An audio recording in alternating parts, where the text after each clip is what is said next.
cambukan itu harus kuat, bukan cuman enggak, kalau bisa.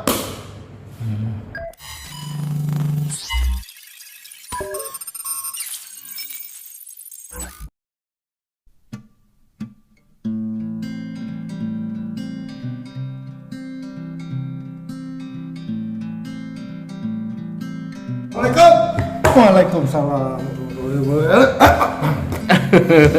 Ya, ada yang ingin saya tanyakan? Oh, bukan. Kenapa Anda datang ke sini?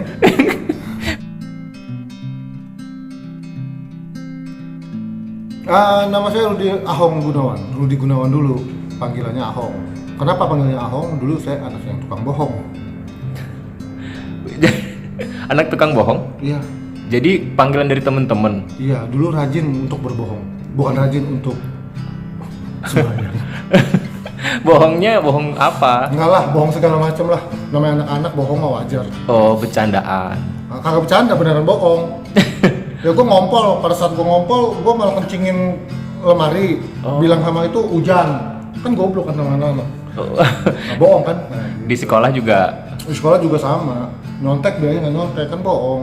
Oh, gara-gara bohong terus. Jadi kecil panggil Ahong. Ahong, anak tukang bohong. Oh. Nah, dulu gue tuh benci sama yang namanya Ahong. Kenapa gue dibully jadi Ahong? Nah sekarang ternyata nama yang diberikan itu kita nggak boleh menyesali karena sudah diberikan, ya nikmati aja. Hoki. Karena kita yang membentuk sendiri masa depan kita, bukan dari masa lalu kita.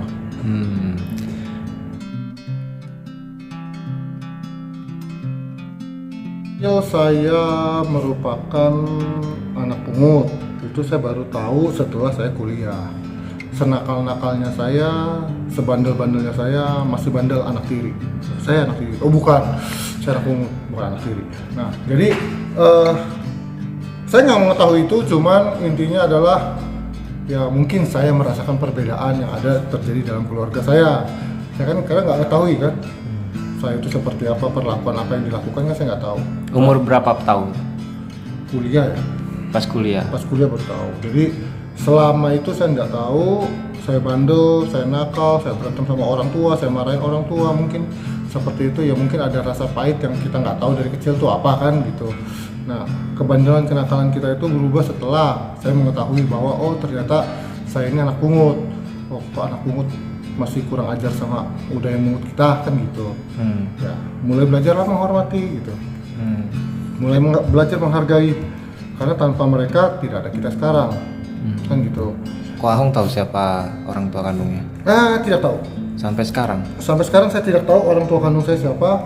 Bukan karena niat saya tidak mencari tahu, tetapi karena memang saya tidak tahu. Jadi menjadi orang yang tidak diinginkan dari bayi, dari jabang bayi kita udah nggak diinginkan, tetapi masih ada orang lain yang menginginkan, kan berarti kita bersyukur. Saya berterima kasih. Jika tanpa dia, tanpa orang tua saya, ya saya tidak akan ada sekarang gitu. Tidak akan bisa kuliah, tidak akan bisa makan. Dari saya masih bayi, kondisi badan saya katanya luka-luka, katanya, saya nggak tahu.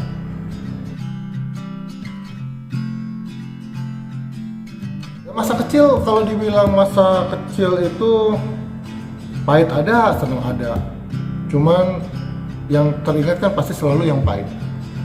Pada saat merasakan kepahitan itu kan yang terjadi adalah rasa ingin pembuktian diri bahwa saya tidak seperti yang kalian bicarakan, saya tidak seperti yang kalian omongkan gitu. Karena selama ini orang-orang yang tahu bilangnya tahu, tapi sebenarnya tidak tahu, bilangnya mengenal saya tetapi tidak mengenal saya, beranggapan bahwa saya adalah seorang playboy, saya adalah seorang penipu, saya adalah seorang yang nakal, yang bandel, yang pemalas, yang bodoh, yang tidak pintar gitu. Ya kenyataannya saya menjadi seorang makhluk atau seorang manusia yang beranggapan diri sendiri itu adalah bodoh. Diri sendiri itu adalah bego. Yang merubah saya adalah pada saat saya tidak naik kelas di kelas 3 SD. Pada saat saya tidak naik kelas di kelas 3 SD, di situ saya merubah diri saya bahwa saya ini anak pintar. Akan saya buktikan bahwa saya ini bisa. Dan pada saat saya kelas 6 SD, saya peringkat 4 dari 42 orang. Wah, gila. Cepat. Ternyata yang menjadikan kita itu bandel ataupun nakal ataupun kita itu bodoh, ternyata apa? Teman-teman sekitar, orang-orang sekitar, keluarga sekitar yang bilang kita itu bodoh. Masuklah ke dalam otak kita, berpikir kita bodoh, nggak mau belajar, kita nakal semuanya. Yang terjadi pada saat kita sendiri mengalami hal itu, toh ternyata gue nggak bego kok. Gue akan buktiin bahwa nanti gue akan bisa. Ternyata gue bisa. Gue dari yang nggak naik kelas, dari yang bodoh, dari yang bego, tetap gue bisa jadi ranking 4 dari 42 orang. Itu apa motivasi dari mana kok Ahong bisa? Motivasi itu hanya datang dari diri sendiri, bukan untuk membalas dendam kepada orang, bukan. Untuk orang-orang sekitar yang bilang kita itu gini, enggak, bukan seperti itu. Karena kita merasa malu. Ada dua cara untuk orang itu menjadi sukses, untuk orang itu menjadi berhasil. Cara yang pertama adalah memang dia sudah pintar, memang dia sudah dari sananya, memang dia bakat. Apa yang dia lakukan berhasil. Dia punya motivasi tersendiri karena saya pintar, karena saya mau membuktikan saya ini orang yang pintar, orang yang rajin. Tapi ada lagi orang yang bodoh, ada lagi orang pemalas, ada lagi orang yang nggak berguna. Tetapi pada saat dia dicambuk itulah yang menjadikan kita itu motivasi untuk menjadi lebih baik, membuktikan kepada orang lain. Itu tujuannya sih.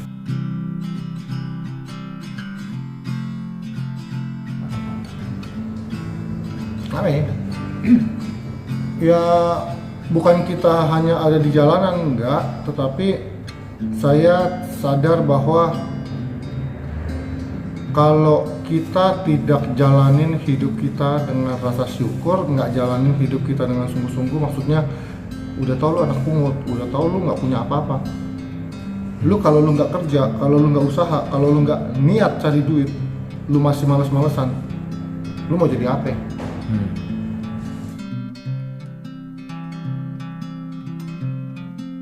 Gue keluar dari rumah aja gue nggak bawa duit. Gue keluar dari rumah gue nggak bawa uang. Usaha tangan sendiri, berdiri sendiri, tapi nggak minta kasihan dari orang yang ngebantu. Gue nggak pernah minta tolong mau pinjem uang, nggak. Tapi ada beberapa malaikat yang justru nolong gue. Sponsor yang lu bilang sponsor rugi. Sponsor bukan rugi. Sponsor itu buat gue pada saat pertandingan gue, itu malaikat gue, guardian angel gue, itu malaikat penolong gue semua, sponsor gue. Mereka nggak butuh tuh uang, mereka udah kaya. Gue kalah aja mereka masih mau sponsorin gue, masih mau endorse gue. Kenapa? Gue udah kecewain mereka loh. Hasilnya itu kemarin. Hasil pertandingan kemarin sampai gue nggak berani nonton. Gue mengecewakan sponsor gue. Tapi mereka tetap. Tapi ada orang yang ngomong sponsor rugi. Lu tahu dari mana sponsor rugi? Lu bisa sponsor rugi, lu tahu keuangan dia? Enggak. Mereka itu seluruhnya sponsor gue itu bukan karena mereka itu mau untuk kasihannya Ahongnya, bukan karena itu. Oh iya, karena kerjasama gitu, bukan. Karena emang Ahong bernilai di mata mereka. Ya mungkin mereka menilai Ahong bernilai gitu. Saya tidak bisa menganggap diri saya tinggi, tidak. Tetapi ada orang-orang yang peduli sama saya gitu, yang sayang sama saya. Jika saya sudah disayang sama orang itu, saya akan bela orang itu mati-matian. Sampai nyawa pun saya kasih.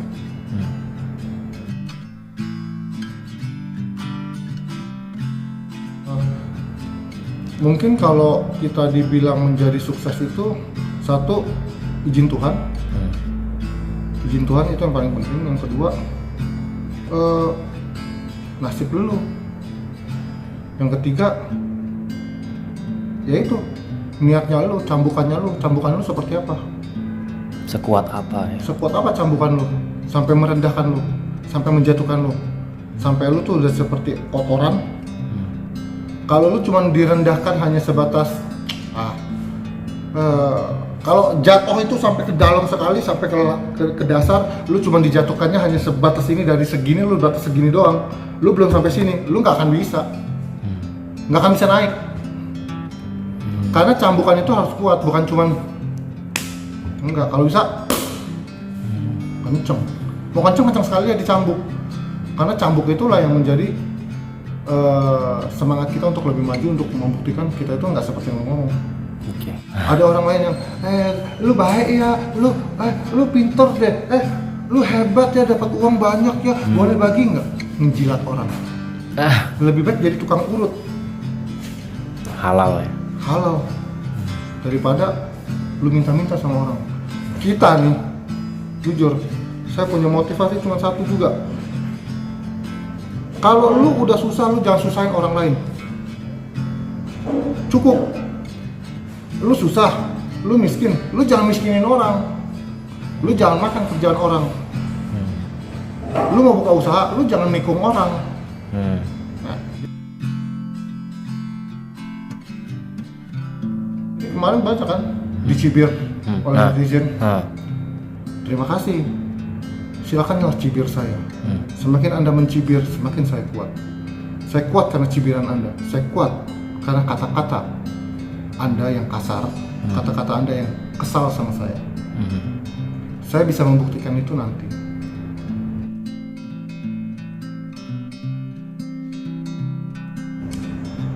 Selagi lu masih nafas, harapannya tetap ada kan? Segala sesuatunya adalah nafas. Kehidupan itu nafas. Lu lahir di dunia, nafas. Selagi lu masih ada nafas, ya lu harus bergerak.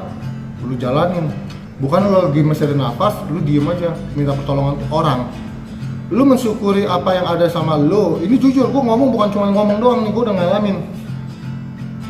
Lu bersyukur sama kehidupan lu bersyukur dengan kekurangan lu bersyukur dengan kelemahan lu bersyukur dengan kehidupan lu yang hancur, rumah tangga lu yang hancur, lu bersyukur, lu nikmatin, lu jalanin. Jangan lu kesel, jangan lu sedih, jangan lu murung. Kenapa? Kalau lu murung, lu keselin, lu maki-maki orang, lu maki-maki diri lu sendiri, lu maki-maki malaikat yang mau bantu lu juga diem, nggak mau deketin lu. Baru mau deket, set, ini orang serem banget nih. Mending gue pergi tinggalin dia. Bener nggak? Kebaikan sama keberuntungan beda tipis. Lu jahat, keberuntungan itu cuma datang sesaat doang. Sebentar lagi lu juga jatuh. Dapat lu sesaat. Nanti lu bakal ngerasain sialnya lu gitu. Jadi maksud gue itu dia. Lu jadi orang mensyukuri. Thank you. Terima kasih. Orang cibir gua, buat terima kasih. Dengan cara itu, lu berterima kasih, lu nggak punya kekesalan di dalam diri, sehingga lu melimpahkan ke orang-orang yang nggak ada masalahnya. Itu permasalahannya. Keluarga lah kena, gara-gara permasalahan yang lu bawa di kerjaan misalkan. Karena lu nggak mensyukuri kan, permasalahan yang ada di kerjaan lu misalkan. Permasalahan yang ada di kehidupan lu nggak mensyukuri.